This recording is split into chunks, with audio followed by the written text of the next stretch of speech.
Penn State head coach James Franklin, Big Ten Media Days. You know what number this is for you right off the top of your head? How many of these things have you done? I guess it'd be 10. 10? This is year 10, so I'm assuming 10. All right, so happy 10-year anniversary. Appreciate it. You have just come off a retreat in Pittsburgh. Tell me what that was about with the team. Yeah, so we always get away, just the staff, the coaches, kind of everybody from recruiting, someone from the medical staff. We get away, we talk philosophy, which typically coaches never want to do. But I think it's really important because in today's college football, with the turnover you have, if you don't take the time to talk about culture and philosophy and why you do things and how you do things, you may look up 4 years from now and you got a bunch of people in the room that don't really understand how you got here and what things are truly important to you. So we take time to do it every single year, spend some time during the day doing that, then in the afternoon play golf, whatever it may be, go out and have a nice dinner, do it again the next day. We get some speakers that come in. The just recently retired GM from the Steelers came and spoke with us well, did a phenomenal job. So it's good. It's good to get away, break some bread, get everybody on the same page, and then jump into the submarine and get going. When we were up there a couple of months ago, and you were nice enough to let us in the facility, and we were around the players, that was spring. There was a very noticeable intensity, but not just an intensity. There was a specific focus on, and it felt to me like we're very close, inches away, fractions here and there, which doesn't always jibe with what the outside world thinks. The outside world thinks you lose a football game, everything went wrong. That's hardly ever the way it actually works. So when you guys focused on what you wanted to focus on for this upcoming season, what were those specific things? What's on the bulletin board for you? Yeah, I think one of the biggest things for all of us, right, and specific to Penn State, is not just talent, that's the obvious one, but it's the depth. Do you have legitimate depth across the board to sustain it for 4 quarters, but then also to be able to sustain it late in the season? And that's what you see. You see a lot of programs, they'll get thin at a certain position and it shows up in a game and people are able to attack that weakness or deficiency you may have. So I just think we are deeper than we have been. Last year I felt like we were back to what we had been pre-COVID because things had changed during COVID. I felt like we were back to more of a healthy, normal roster. But now I think we're in a position where we have a chance to legitimately compete in the Big Ten and also on a national scale. And then I think the other thing, that's been talked about a bunch is the quarterback position. That position, more so than probably any other position in sports, is going to have a huge impact on how successful you are. And there's a lot of excitement and buzz about the quarterbacks that we have on our roster with Drew and then Bo Prabula as well.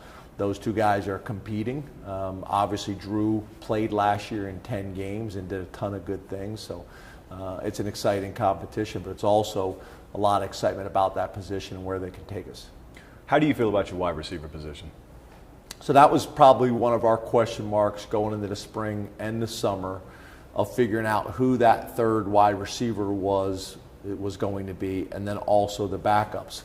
Combination of players that need to take the next step, and there's a number of those guys in position to do that. And then also a transfer or 2 in Cephas and Malik that transferred in from Florida State. Those 2 guys they'll be the part of a big competition. But the other thing we've talked about is they're not just competing with the wide receivers. We got as talented of a tight end room as there is. So now what gives us the best chance to be successful? Is it 12 personnel?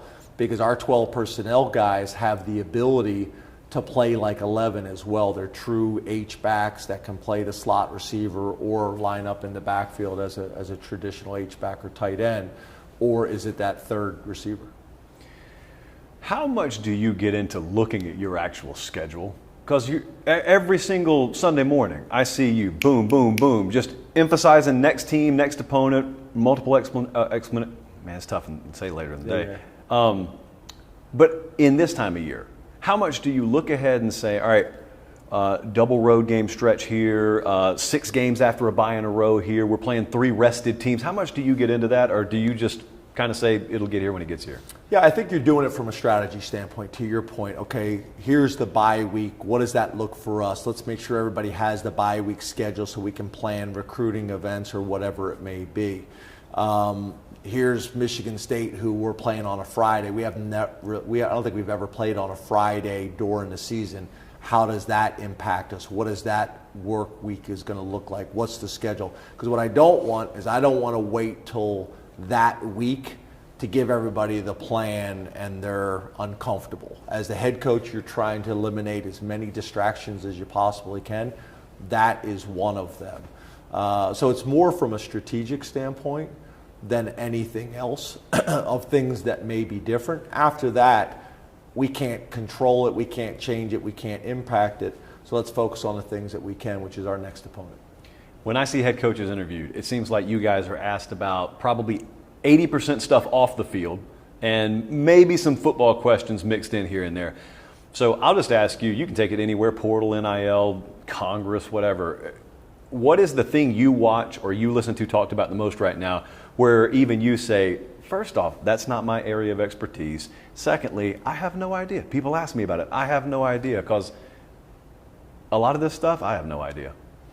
Yeah, I think that's the hard part of college football, right? It's not like the NFL where you're wearing less hats. If you are going to be a successful college football coach, you have got to be an expert in NIL. You've got to be an expert in the transfer portal. You've got to be an expert in recruiting, offense, defense, special teams, so on and so forth. All those things matter unless you're at maybe 1 to 3 schools in the country that have so much infrastructure that handle all those other things. But those places are few and far between. So for most of us, you're wearing a lot of hats and you're battling and you're scratching and clawing and trying to lead your perspective to the people that can help you in administration to get those things done. How do you feel about your coaching staff top to bottom right now? Yeah, again, I know this sounds like preseason speak, but really as good as I've ever felt. And it helps when you have 3 experienced coordinators all back. So for us to have Manny back in year 2 now, Mike back in year 3, and then our special teams coordinator Stacy back as well. That's a huge win for us. As big of a win as signing some of these recruits in today's college football with the turnover that happens on college football staff. So between the experience, got a guy named like Jaywan Sider who's been with me a long time, great coach, great recruiter, Anthony Poindexter. I can go on, but I just have established good people that are in it for the right reasons, that understand our culture, that have the institutional knowledge, the community knowledge, and most importantly, know our players and understand what their strengths and weaknesses are. If it goes right this year, what is the fundamental key reason why it will go right for Penn State? I'm a big believer probably in 2 things, for this season that we're talking about. Number 1 is toughness. I'm a big believer that I don't care if you're running the spread, I don't care what defense you're running or what special teams you're running. Toughness is something that must be coached, that must be taught, and it needs to be something that is emphasized in your program. And you look at some programs in our league, they have differentiated themselves with toughness. The other thing I would say is controlling the things that you can control, like missed assignments. That was a huge discussion we had on our retreat about the fine line and the art of, as an offense, you want to run as much as you possibly can on offense that causes the defense issues, but no more. Because at the end of the day, you have to have the time and the ability to rep it so that you're not making mistakes. Because in a lot of games, it's really going to come down to who makes the least amount of mistakes. So we're going to we're going to put a big emphasis on missed assignments between the coaches and the players, making sure it's right when we get out in that field every single day, in toughness. James Franklin, we appreciate it. Thank you so much.